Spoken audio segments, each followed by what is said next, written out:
We at the Everything Red Deer podcast acknowledge that it is recorded on Treaty 6 and Treaty 7 land, as well as on a historic gathering place of the Métis. We thank the elders and knowledge keepers who remain with us today and those who've gone before us. This acknowledgement is small, but meant nonetheless as an act of reconciliation and gratitude. Local, credible, now. You're listening to the Everything Red Deer podcast, powered by rdnewsNOW. We talk to the movers, shakers, and newsmakers around Red Deer and Central Alberta, then bring those interviews to you. And now, here's your host, Josh Hall. Welcome back to the Everything Red Deer podcast, powered by rdnewsNOW. It's January 24th, 2025. How the heck is January almost over? I'm joined by Ashley LaValle-Koenig, my co-worker here at rdnewsNOW. Ashley, it's only 335 days until Christmas. Not soon enough. You're right. But seriously, this year is going by too quickly already. If I do say so myself, actually, we have a pretty great episode of the podcast today. Coming up, listeners, you're going to hear from Mayor Ken Johnston, who spoke to the media on Wednesday from the Red Deer Resort and Casino, announcing that he is going to retire. That's a pretty big story. And Ashley's had the privilege of covering city council. How's that going, by the way? It's going well. I'm definitely getting to know people a little bit better, and think I'm a recognizable face around City Hall now, which is nice. That's going to be really weird to not see Johnston, though, coming up in the fall and see somebody else taking the helm at that seat. Mm-hmm. Yeah. And then we are going to have a feature interview today with Peter Michaels, who recently celebrated 25 years on the air here at Pattison Media Red Deer, starting with Big 105 in January 2000, and he's currently on 106.7 Rewind Radio. But first, let's talk about some of the top stories at rdnewsnow.com this week.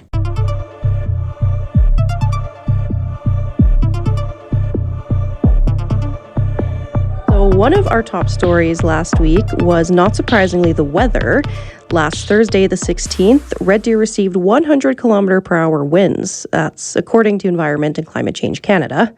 So there was also a blizzard advisory and a blowing snow advisory that night. And between noon on Thursday, the 16th, and 8 a.m. on Friday, the 17th, RCMP responded to 71 collisions in central Alberta. That may seem like a lot, but Tuesday night this week also brought strong winds, upwards of 80 kilometers per hour. And in that case, RCMP reported more than 131 collisions in central Alberta alone. So things picked up a lot this week. We thought that was maybe the worst, and it got even more worse. So Yes, and there was a tow ban in place for a while. It started in the evening and went into the next day, so that's never fun. But I think the message there is, if the weather is bad and emergency services are saying to not go out, then really take their advice. Don't go out. You could get hurt. You could get stuck, and you will be without help. So what was our number 2 story this week? Our next top story involved a fire that unfortunately completely destroyed a home on 45th Avenue in the Waskesiu area. So that fire happened around 2:30 p.m. on January 19th, which was a Sunday. Thankfully, there were no injuries, and the family is receiving assistance from family and the community. Okay. And we'll get an update on that coming up sometime soon. And then, of course, our number 3 story, we can't really ignore it. We already mentioned it. It was a big week in local politics. That's right. So not only did we have Mayor Johnston announce that he won't be running in the next election, we also had on Tuesday night, longtime Red Deer area MP Earl Dreeshen. He was elected in 2008. He announced he will not run for re-election whenever a federal election is called. And then Johnston's announcement came the next day, announcing that he's going to retire following this term of council. And there will be more on that coming up. Thank you, Ashley. And we have one more note in terms of our stories of the week. We'll take you back to January 9th, when there was an explosion near the downtown at the Prairie Bus Line's school bus depot. Alberta Occupational Health and Safety continues to investigate the explosion. We're told these investigations can be lengthy, but RD News Now will strive to bring everyone an update on that as soon as there is one. All right, let's take a look now at what's happening around Red Deer coming up. Starting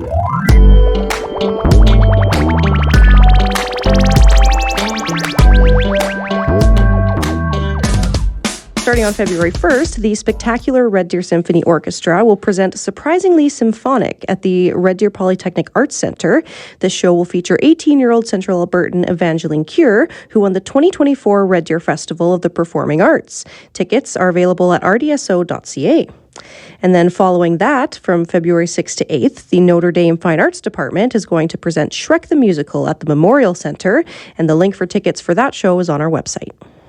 Then, February 7th to 16th at the Memorial Centre, Central Alberta Theatre presents Poof, a 1950s play that combines hairspray, head lice, and a little dab of Elvis, they say. Tickets are at centralalbertatheatre.ca. And the St. Joseph Theatre program presents Big Fish, the musical, from February 27th to March 1st at the Memorial Centre. This one is based on the celebrated novel by Daniel Wallace and the acclaimed Tim Burton film. The link for tickets to that show is, once again, at our website. And meantime, you can check out the Red Deer Rebels on January 25th at the PV Mart Centrium as they host the Moose Jaw Warriors before heading out on a 4-game roadie. They return home to face Moose Jaw again on February 7th, and all games are broadcast on 106.7 Rewind Radio. You can also check out our RDP Athletics page at rdnewsnow.com for a schedule of upcoming games. All right, as promised, let's go back to Wednesday now at the Red Deer Resort and Casino, where Mayor Ken Johnston, who was our first guest on this podcast back in December, by the way, he announced that he is going to be retiring. I'll tell you, if there was a tipping point for me, and maybe I should have mentioned this, but anyway, but if there was a tipping point for me, it was the cardiac catheter announcement a few months ago. That's an issue that that I really tied myself on to the hospital, a whole medical, situation. And I remember leaving the ICU that day. I went to visit some of the nurses, and we were going to a press conference, and I think you might have been at that press conference, and maybe, Susan, you might have been there, I'm not sure. As I was walking down the corridor, I thought, it's the time now to think about, moving on to a new chapter. So how are you going to move forward on housing and the shelter issue?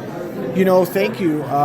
We're starting to see, I think the really positive, one of the most positive pieces of work, Susan, that came out of, I would say the last year, is the Chamber releasing a report. It was long, I thought overdue from a community perspective, and I really appreciate the Chamber working in that space. So now we have a housing foundation established that now has their paperwork in order, all those good things, they're official, if you will, no longer just a group of great volunteers. And so I look forward working with that foundation over the balance of my term. But certainly I think the city is on a path to understand that housing is, I would say, a far more fundamentally delivered from a community perspective rather than from a fragmented system that we had. And we had a fragmented system. I say that because we played a piece, the province played a piece, and so on. Now we have the private sector coming in to play a piece, and that completes the relationship. So I do look for some good progress there. Do you have any update from the province on that? Well, the only update we have from the province, and I didn't mention the province as a partner today, but the only update we have, of course, is that we're no longer the community-based organization, the CBO. The province has centralized now CBOs. They did that on the 20th of December. But what the foundation will enable us to do is to engage the community in a fundraising way, in more of a visionary way. There was some developers out there today. I know that they're really eager, to move in that direction.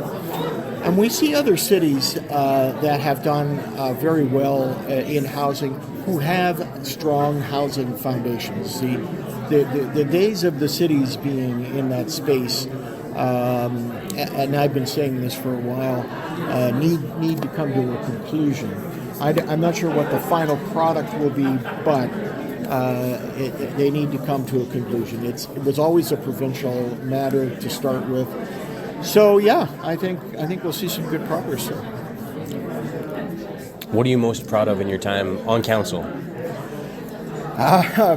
Well, I certainly listed some of them today. I think really the way the community has come together far more in a very pragmatic sense, in a very way that people are sharing their visions, they're sharing their strategic plans, they're engaging with each other's. I think the Economic Development Committee that we just struck is a big step forward. The housing piece that I spoke of is a big step forward. Our advocacy around the hospital, Capstone finally getting off the ground, seeing some of the medical infrastructure that we're having downtown, some of the clinics that are being built in preparation for the hospital. It's the annexation on the north end of the city was amazing. That'll be a commercial power center here. That'll be terrific.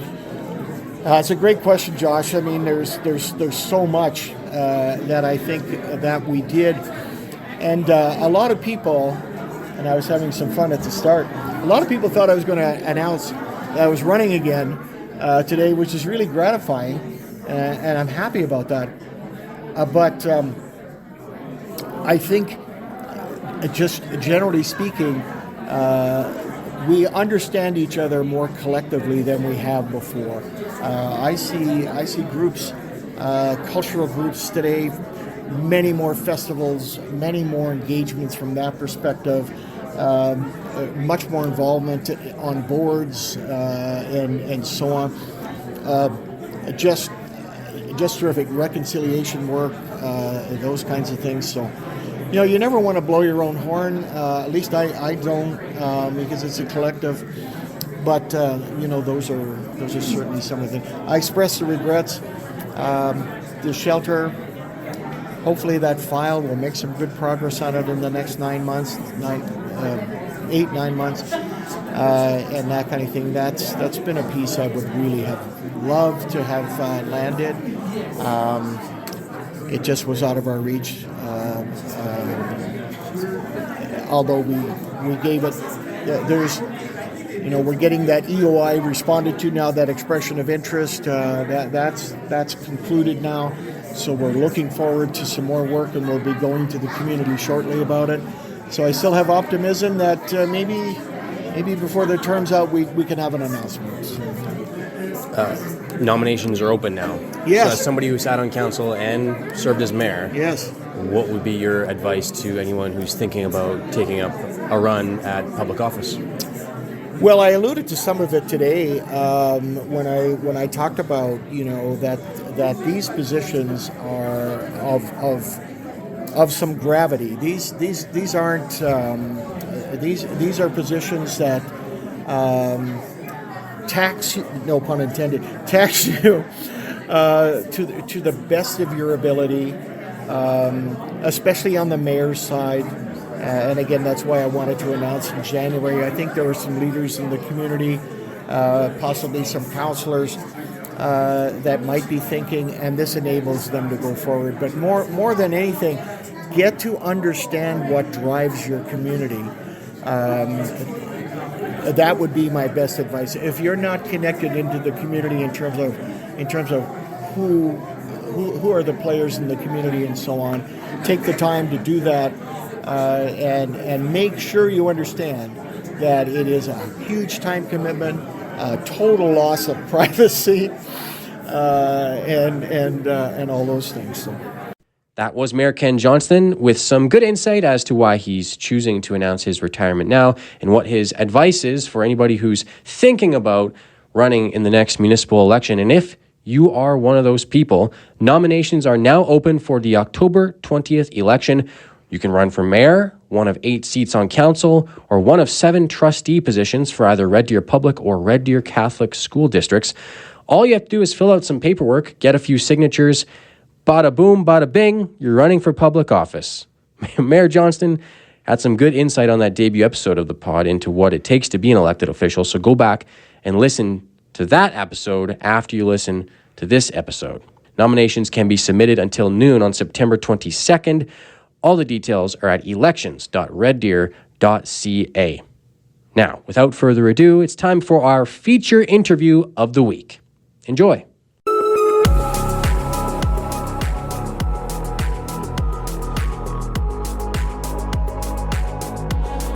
Time to welcome in this week's feature guest. You may know him as the purveyor of tasty thrills. You may know him as at WKRPD on social media.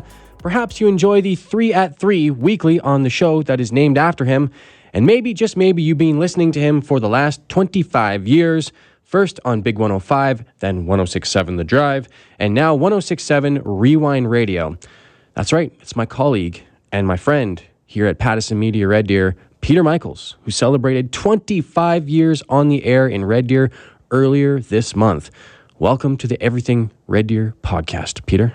Are we really friends? Do you really mean it? You know, I try not to get too close with my coworkers. Yep.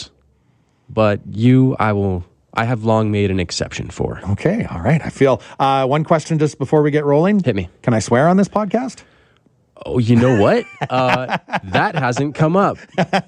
This is I'm gonna give you a pass if you want to say lower level. Okay, no, don't worry. I'm not. One of the, wouldn't be maybe the first thing they teach you in radio school, but one thing that did come up in radio school is if you're in a room and there are microphones around, don't. Right. Just don't. Right, and if you wouldn't say it in front of your grandma. 100%. Yeah. And I've known guys, though, that would curse like sailors off the air, but as soon as they got into this room, nothing. And it always surprised me how there were no slip-ups on air, because off it, Well, right now we're sitting in the Rewind studios, and I can for sure say I've been in here and I've dropped a few. Yeah, it's tough, right? But I always whisper it, or I'm like, are the mics off? Or you look at the microphone and go, oh my goodness, I shouldn't have. Right, the mic is... Like, please God, tell me we're not on the air. Yeah. I just said... No slip-ups here. Okay. No slip-ups here. No, of course not.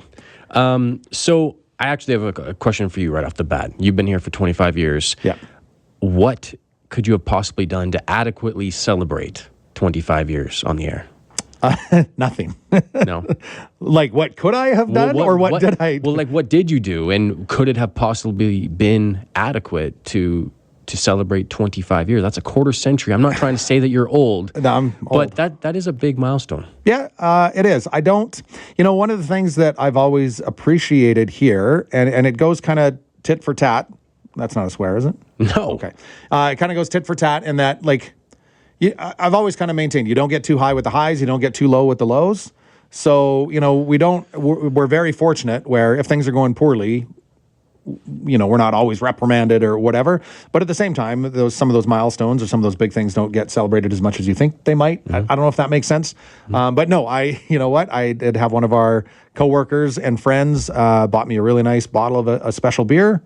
And I toasted that with my wife that evening, and that was kind of the extent of it. I guess we're not that good friends because it wasn't me. So. It was not you. No, I'm still waiting for mine from you. We'll see. I just moved, so I've got a mortgage to pay. Right.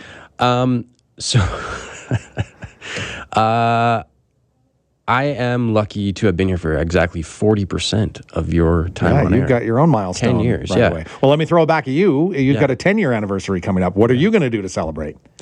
It's 10 years on Sunday, technically speaking. What am I going to do? I am getting ready to go on a plane to Yellowknife in a week. Oh, okay. And be very cold with some friends. On purpose? I was invited.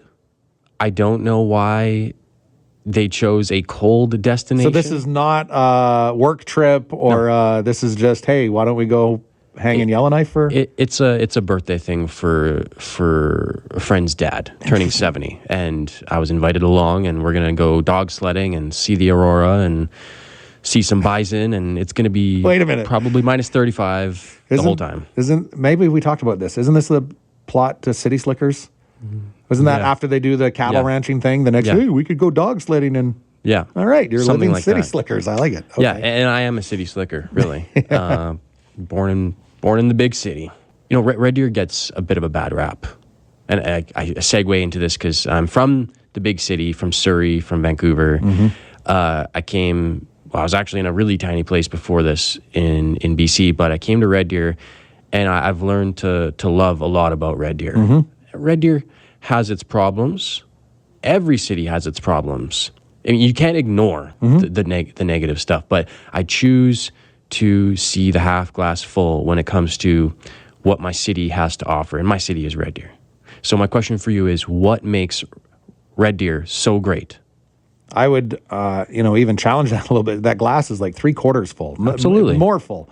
There are times where I have struggled with, getting too caught up in some of the negative that gets out there. And I think the problem is, and like you say, every city's got its problems. Something's going to happen, and then all of a sudden you paint everything with that same brush. So, yeah, I will preface this by saying Red Deer is not perfect by any stretch. And yes, it's got its problems. Yes, it's got its crime. Find me a place that doesn't. So focus on the good. I always think of when you hear a story that comes up that's negative and it gets all of that light shone on it. Well, what about all the good that happens here? This is the thing that's always, I think about all the members of the Red Deer Kinsmen, all the different charity groups that are out there every single day making life better for Red Deerians and Central Albertans. And there's far more of that going on than there is the negative. But unfortunately, the negative is what everybody focuses on. The brush stroke gets happened, and all those negative perceptions are out there. So to answer the question, what have I loved about Red Deer? 25 years we've made it our home. When I got here, the plan was maybe 2 years, right? It's radio, and you kind of want to work your way around. And obviously when you first get into the business, I think most are going to want to say they want to be in a big market. So we kind of thought maybe 2 years, and here we are 25 years later. I'm from Didsbury, which is just down the road, so it was close to home, which always, was really nice. But the thing that first drew me to want to stay, the trail system here, and being able to get out of the city without leaving the city is incredible. When I first started, I was doing an evening shift at Big 105.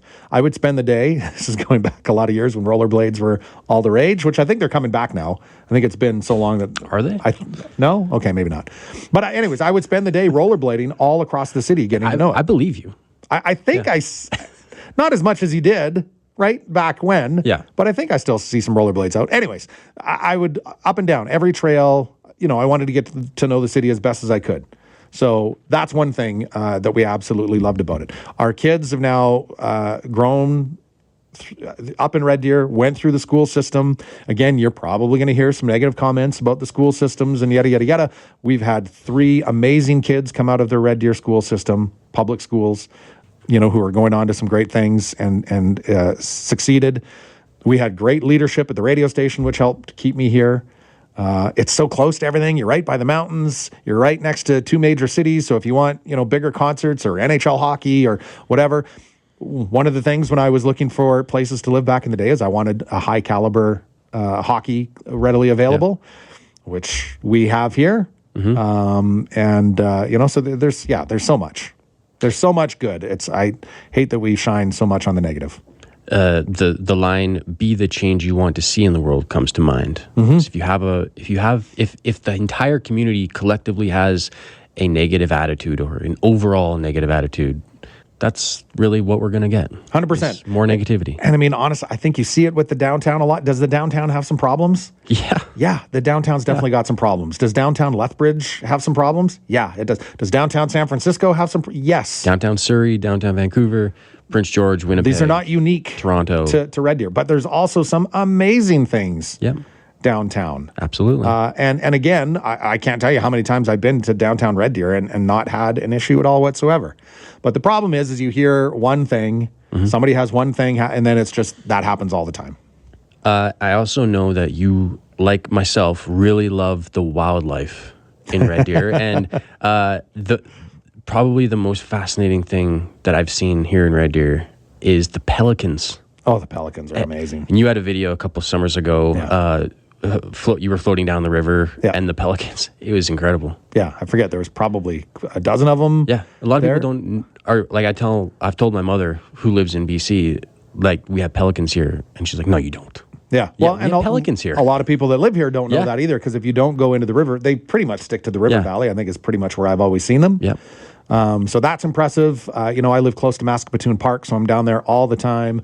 Moose, weasels, all kinds of. I never thought I'd become a bird watcher, but I can now tell you some of the distinctive types of birds that are found down there.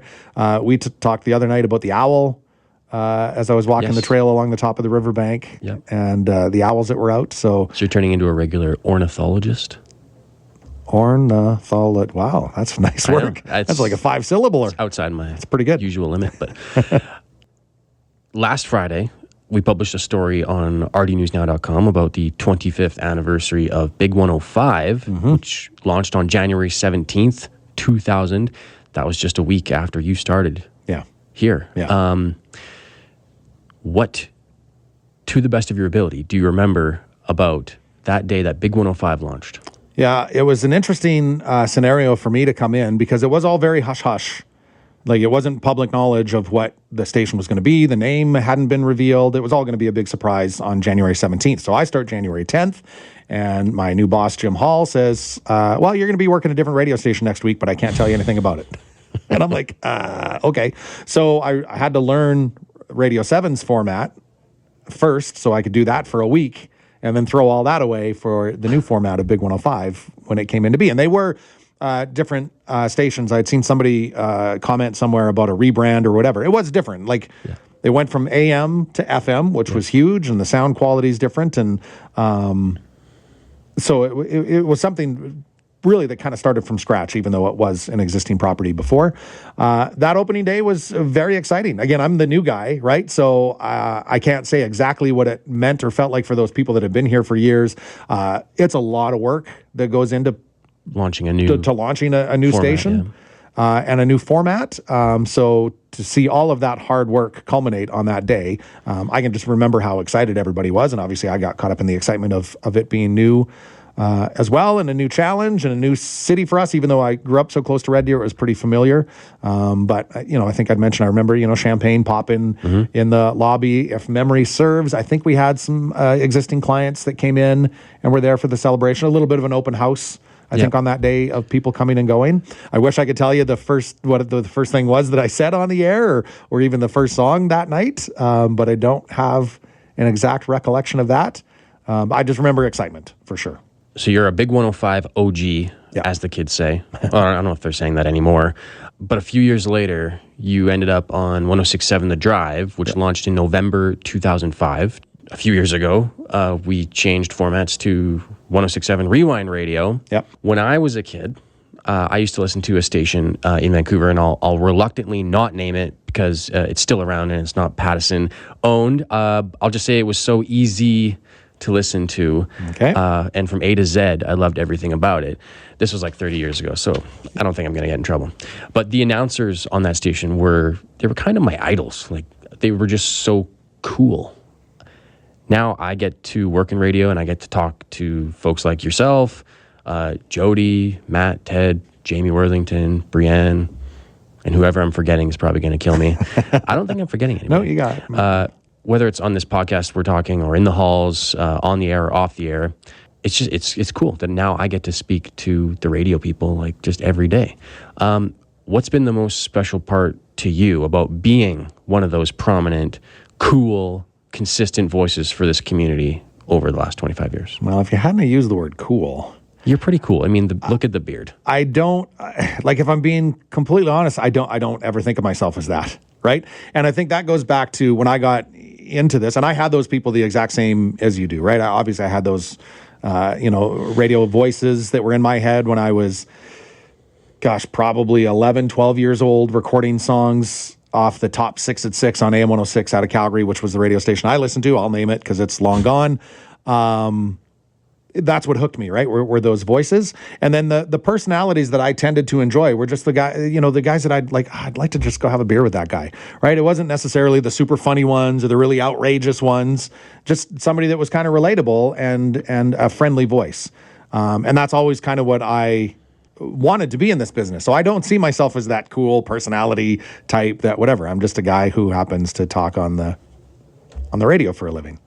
We're talking to Peter Michaels on the Everything Red Deer podcast. We'll be right back.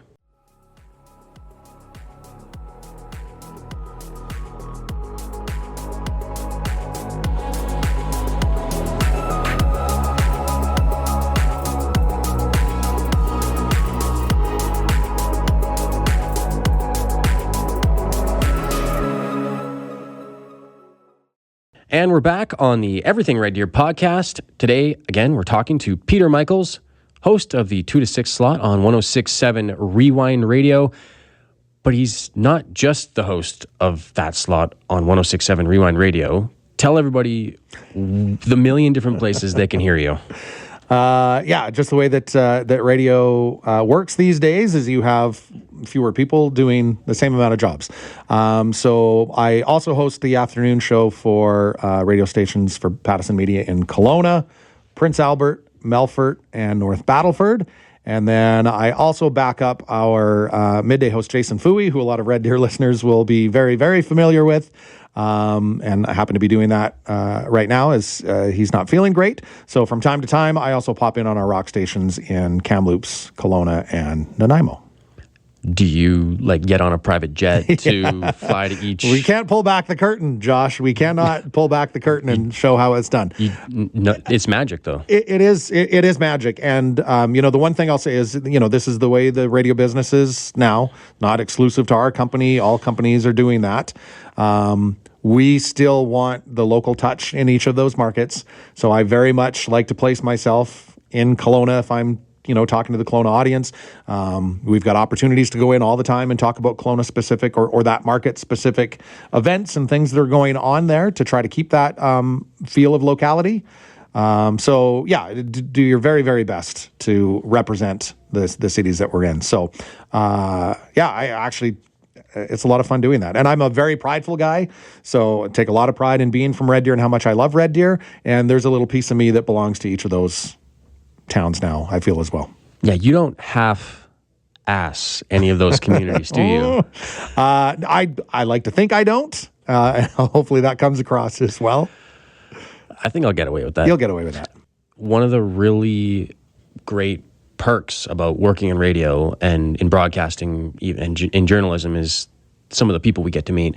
And I'll preface that by saying, I always tell people when they ask me what my favorite part of my job is, being a journalist, it is, and I'm not saying this just to butter people up. I really, really have always enjoyed meeting people, just the average.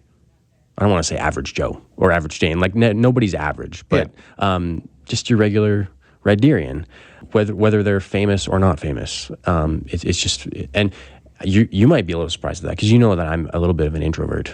I think everybody knows me as an introvert, but I really like meeting people. Yeah. But if we're being real about it, it is pretty cool to meet famous people. Sure. I always think back to meeting Paul Henderson at the Black Knight Inn 7 or 8 or 9 years ago. Yeah. I can't remember what the event was. But there's lots of folks. And you've had bands and other folks come in here. Actually, I think in this room we're in now is where I got to meet Jake the Snake. Oh, it's right.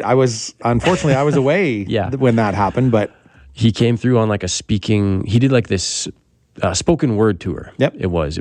We went to a show that night here in Red Deer, me and a couple of coworkers here, and it was hilarious. So I want to ask you, who are some of your most memorable guests that you've had in here, or maybe you've talked to them on the phone?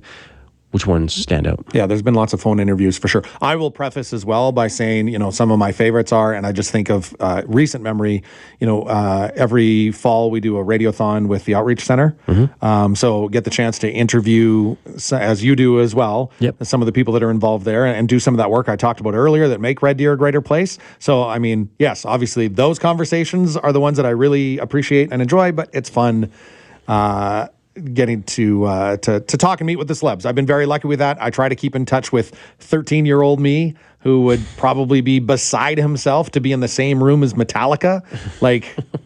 It's crazy. Some of those ones that stand out. It's one that really stands out that's very funny. Kim Mitchell. We had come through, and Kim Mitchell was in this very room. And when he was at Westerner Days a few years ago, I was there with my son, and Kim Mitchell's playing. I said, one time I picked up Kim Mitchell from his hotel to bring him in for an interview, and I took him to the laundromat.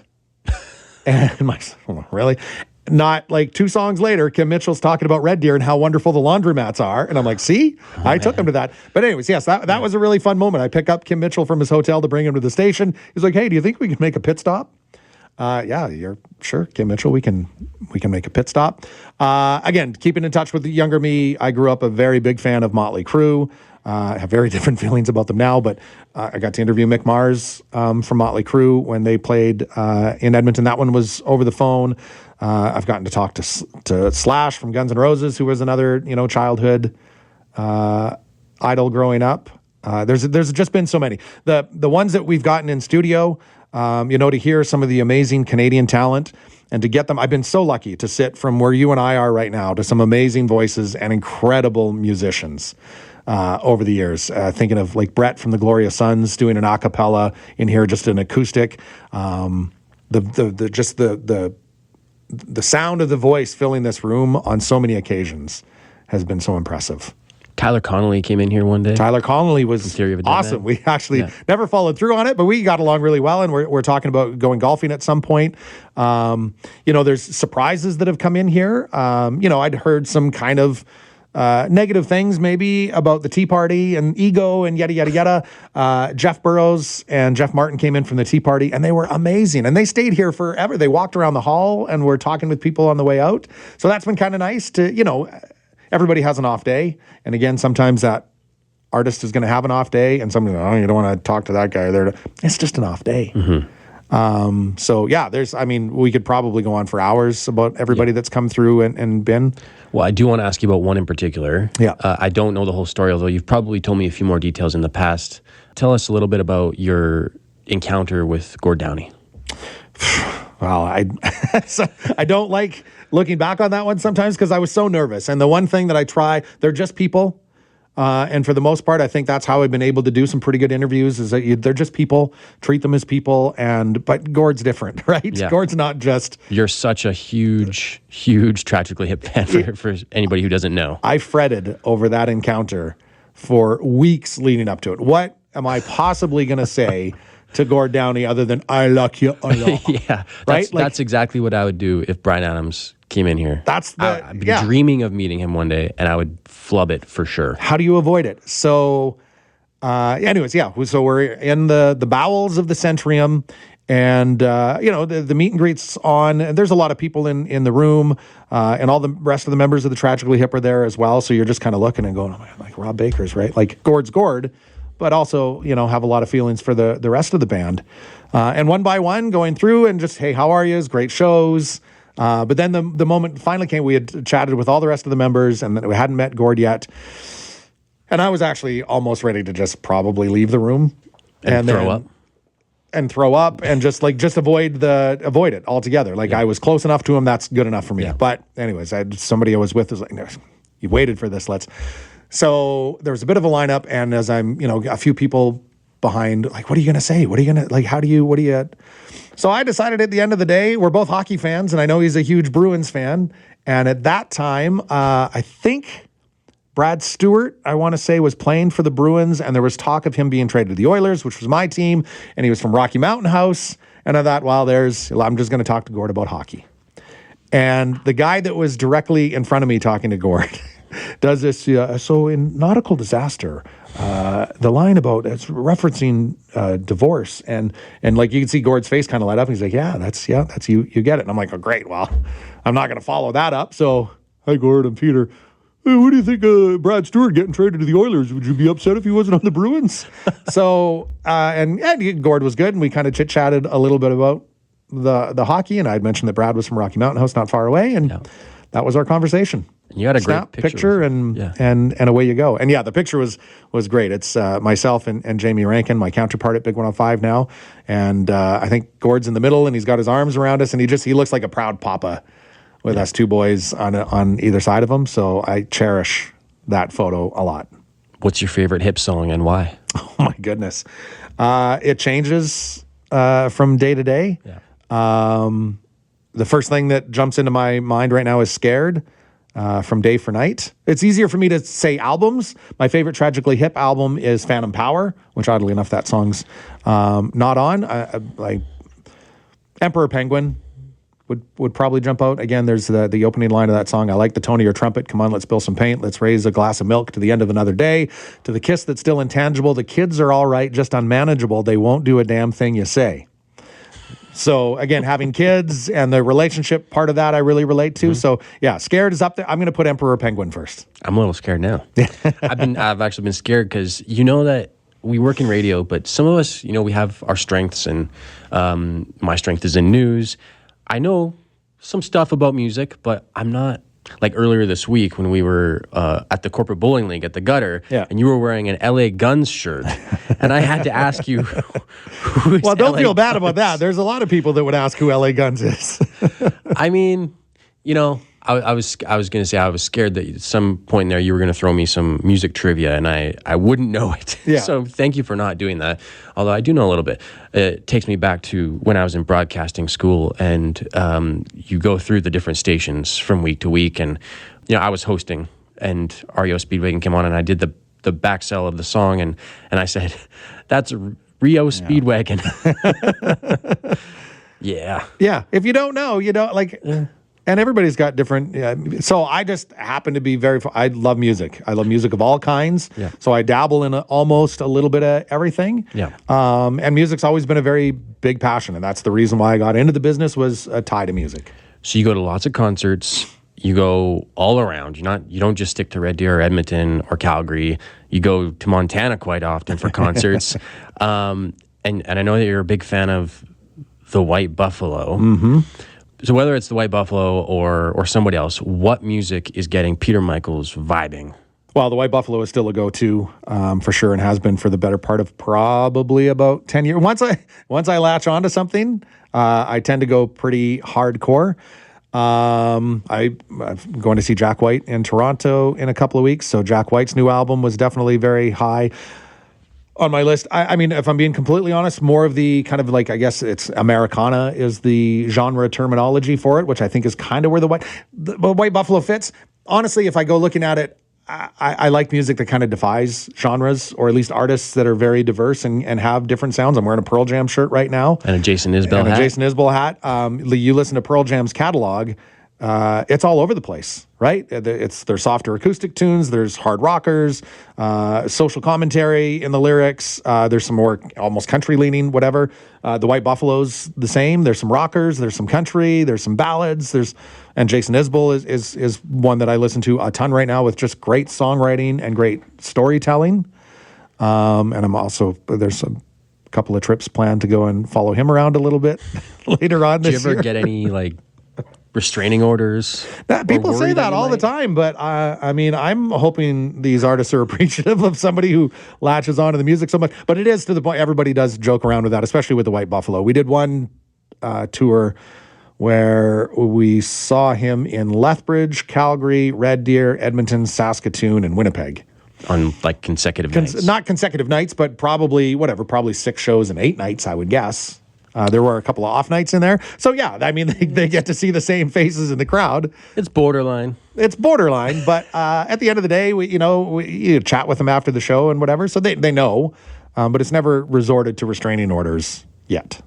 Again, we're chatting with Peter Michaels, host of the 2 to 6 show on 106.7 Rewind Radio. One final question for you, Mr. Michaels. Oh. Does anybody ever call you? No. No, of course they don't. After you mentioned the bowling thing last night, as we were going out, there was a younger couple in front of us. And by younger, I said they're probably in their mid to late 20s. And they called you sir. Guy opened the door for me, and I said, "Thank you. You're welcome, sir." I'm like, wait a minute. Take that back. There's no gray in this beard. Come on, you can't tell. Well, anyways, if you're sitting as close as we are, you can tell. Get off my lap. Yeah.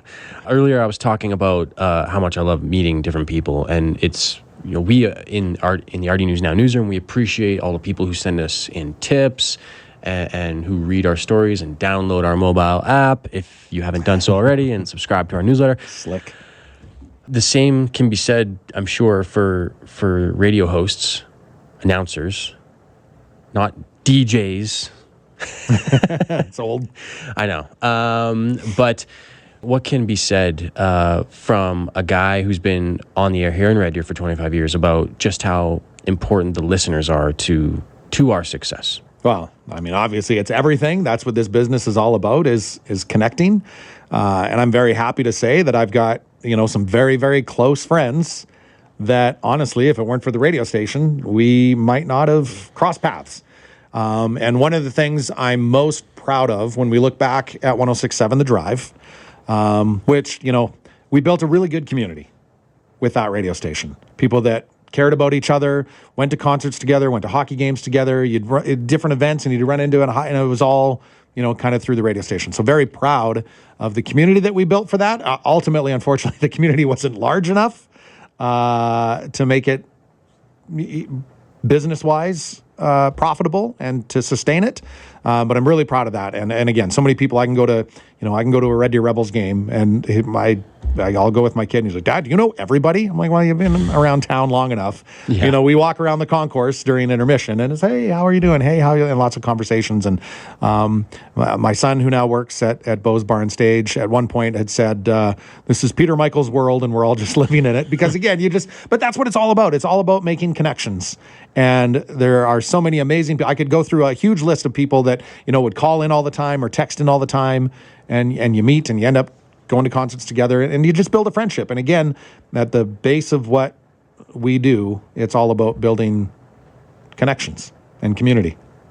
And I feel like that has been accomplished. I would say so. Yeah. And I'm glad we did tear down the curtain a little bit on, what went on with 106.7 The Drive.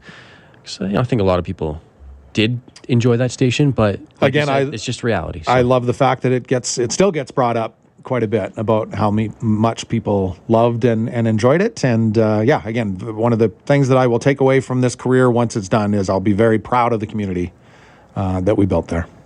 All right. Well, I know I'm going to get to talk to you like later today and tomorrow and the next day, but this isn't part 1 of 7. Well, it can be if you want. Maybe I already was thinking to myself, like, this is episode what for you? Episode 5? And you're already scraping the bottom of the barrel? Come on. I asked you for a reason, because 25 years is nothing to shy away from. So. I mean, I'm glad you brought it. I mean, I should have probably done a little something more to celebrate, but I like to consider myself pretty humble and not that special a lot of times. So I think that's probably what led to not doing too much with it, but you're right. I should be looking back as a pretty good accomplishment. Well, I will get you that beer sometime when we actually find time to hit up one of the local breweries. Yes. All right. Well, there you have it. This has been our conversation with Peter Michaels. You can hear him from 2 to 6 every day on 106.7 Rewind Radio. I'm Josh Hall. Join us next week for a new episode of the Everything Red Deer podcast.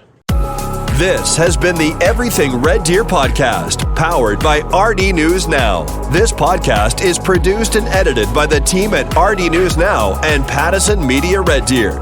Make sure to download our mobile app and subscribe to our free daily newsletter by visiting rdnewsnow.com. Thanks for listening.